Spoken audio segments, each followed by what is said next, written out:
rich and also educated, and possessed, therefore, all the elements of happiness enjoyed by the most fortunate in that age. Living in luxury, and occupied only with the pursuit of the pleasures and refinements of life, I derived the means of my support from the labor of others, rendering no sort of service in return. My parents and grandparents had lived in the same way, and I expected that my descendants, if I had any, would enjoy a like easy existence. But how could I live without service to the world, you ask? Why should the world have supported in utter idleness one who was able to render service? The answer is that my great-grandfather had accumulated a sum of money on which his descendants had ever since lived. The sum, you will naturally infer, must have been very large, not to have been exhausted in supporting 3 generations in idleness. This, however, was not the fact. The sum had been originally by no means large. It was, in fact, much larger now that 3 generations had been supported upon it in idleness than it was at first. This mystery of use without consumption, of warmth without combustion, seems like magic, but was merely an ingenious application of the art now happily lost but carried to great perfection by your ancestors, of shifting the burden of one's support on the shoulders of others. The man who had accomplished this, and it was the end all sought, was said to live on the income of his investments. To explain at this point how the ancient methods of industry made this possible would delay us too much. I shall only stop now to say that interest on investments was a species of tax in perpetuity upon the product of those engaged in industry which a person possessing or inheriting money was able to levy. It must not be supposed that an arrangement which seems so unnatural and preposterous according to modern notions was never criticized by your ancestors. It had been the effort of lawgivers and prophets from the earliest ages to abolish interest, or at least to limit it to the smallest possible rate. All these efforts had, however, failed, as they necessarily must so long as the ancient social organizations prevailed. At the time of which I write, the latter part of the 19th century, governments had generally given up trying to regulate the subject at all. By way of attempting to give the reader some general impression of the way people lived together in those days, and especially of the relations of the rich and poor to one another, perhaps I cannot do better than to compare society as it then was to a prodigious coach which the masses of humanity were harnessed to and dragged toilsomely along a very hilly and sandy road. The driver was hunger, and permitted no lagging, though the pace was necessarily very slow. Despite the difficulty of drawing the coach at all along so hard a road, the top was covered with passengers who never got down, even at the steepest ascents. These seats on top were very breezy and comfortable.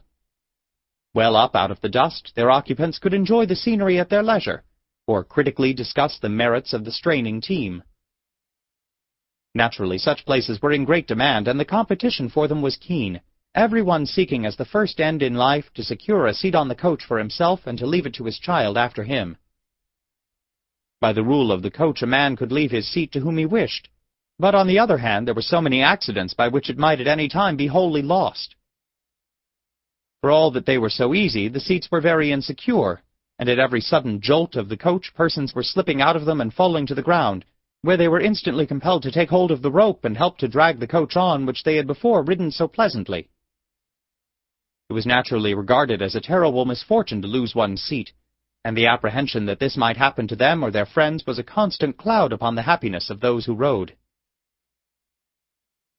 But did they think only of themselves, you ask? Was not their very luxury rendered intolerable to them by comparison with the lot of their brothers and sisters in the harness, and the knowledge that their own weight added to their toil? Had they no compassion for fellow beings from whom fortune only distinguished them? Oh yes, commiseration was frequently expressed by those who rode for those who had to pull the coach, especially when the vehicle came to a bad place in the road, as it was constantly doing, or to a particularly steep hill. At such times, the desperate straining of the team, their agonized leaping and plunging under the pitiless lashing of hunger, the many who fainted at the rope and were trampled in the mire, made a very distressing spectacle, which often called forth highly creditable displays of feeling on the top of the coach. At such times the passengers would call down encouragingly to the toilers of the rope, exhorting them to patience and holding out hopes of possible compensation in another world for the hardness of their lot, while others contributed to buy salves and liniments for the crippled and injured. It was agreed that it was a great pity that the coach should be so hard to pull, and there was a sense of general relief when the specially bad piece of road was gotten over. This relief was not, indeed, wholly on account of the team, for there was always some danger at these bad places of a general overturn in which all would lose their seats. It must in truth be admitted that the main effect of the spectacle of the misery of the toilers at the rope was to enhance the passengers' sense of the value of their seats upon the coach, and to cause them to hold on to them more desperately than before.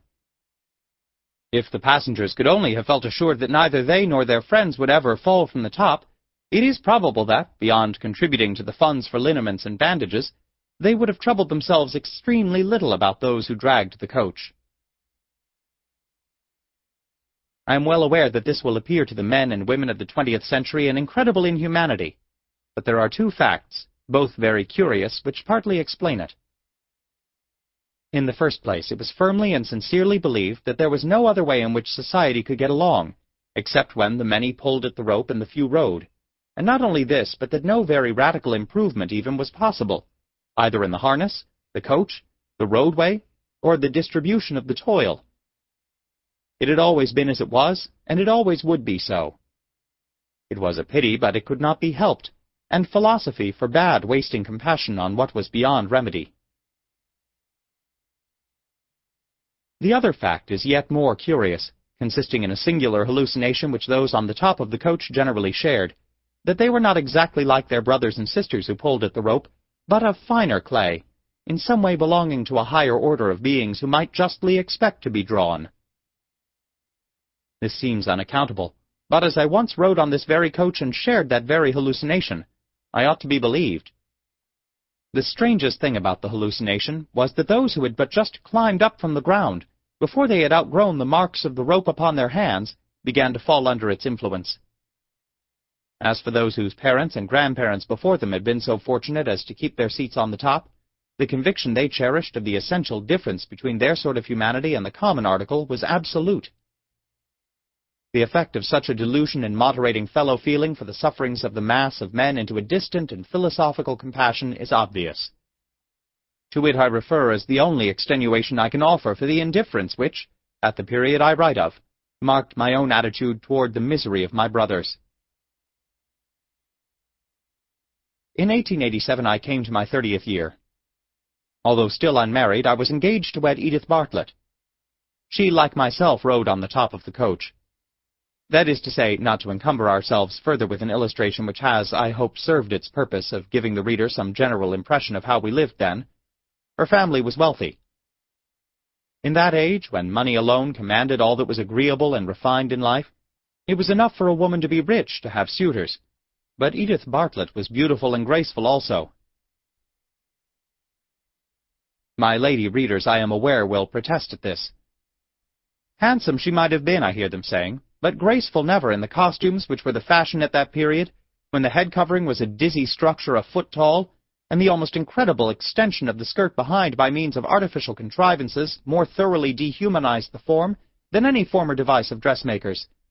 Fancy anyone graceful in such a costume. The point is certainly well taken, and I can only reply that while the ladies of the 20th century are lovely demonstrations of the effect of appropriate drapery in accenting feminine graces, my recollection of their great-grandmothers enables me to maintain that no deformity of costume can wholly disguise them.